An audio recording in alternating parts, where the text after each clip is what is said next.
O Brasil ocupa o primeiro lugar dentre todos os países do mundo em nível de ansiedade. Notícias mostram que o Brasil ocupa o quarto lugar do mundo em nível de estresse.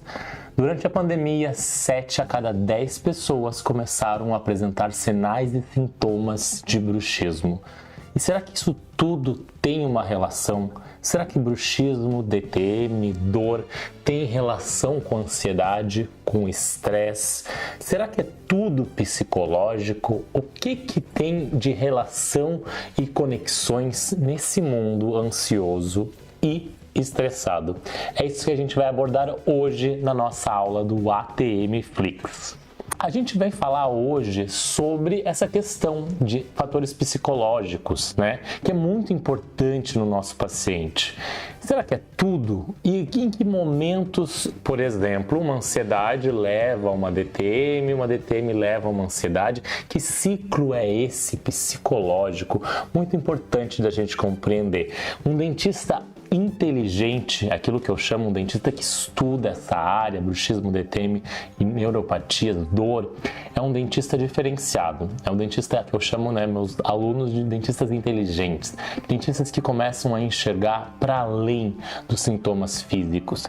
Eles começam a ver que bruxismo não é só ranger de dente. Bruxismo é uma mente acelerada.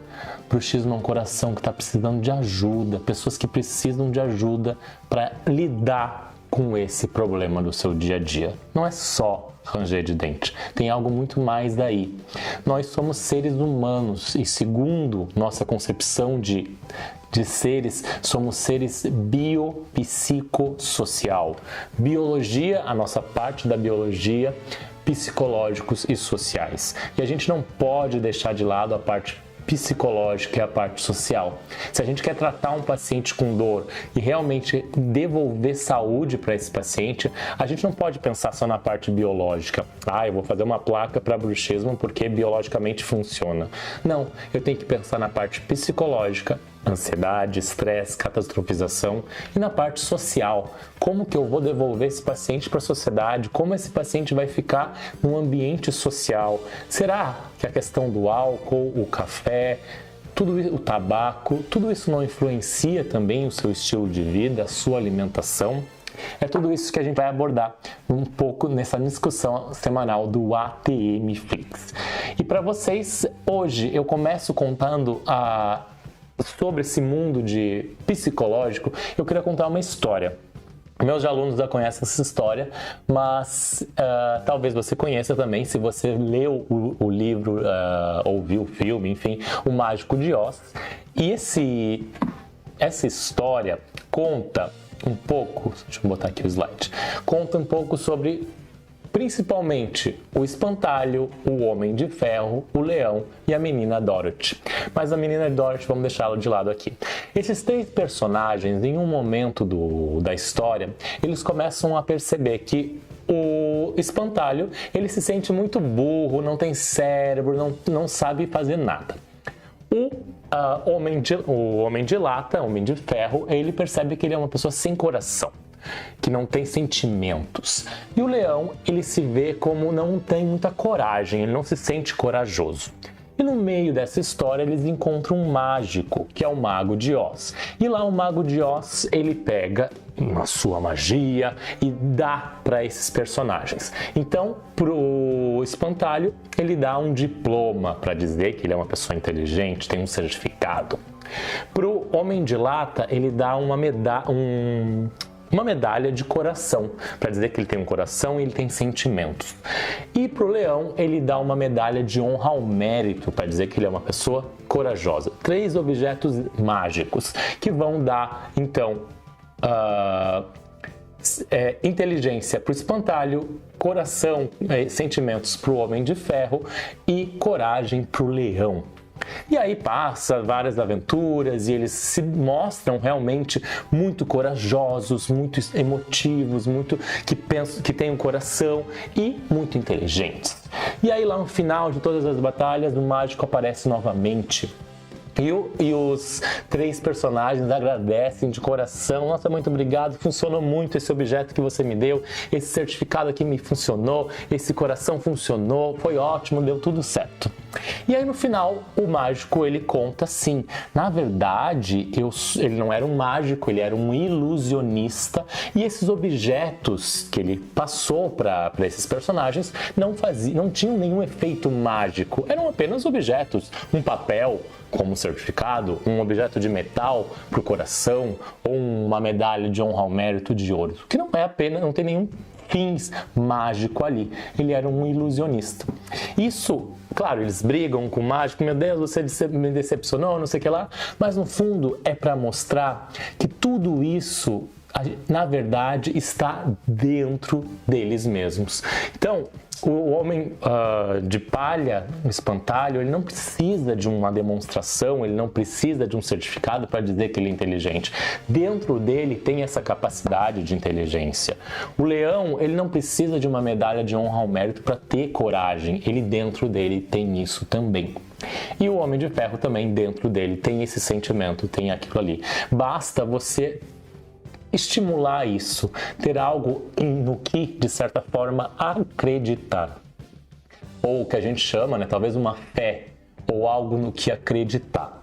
Tudo isso hoje se discute por um principal motivo e um principal efeito de tudo isso. Hoje na ciência, principalmente da saúde, a gente discute isso como o tal do efeito placebo.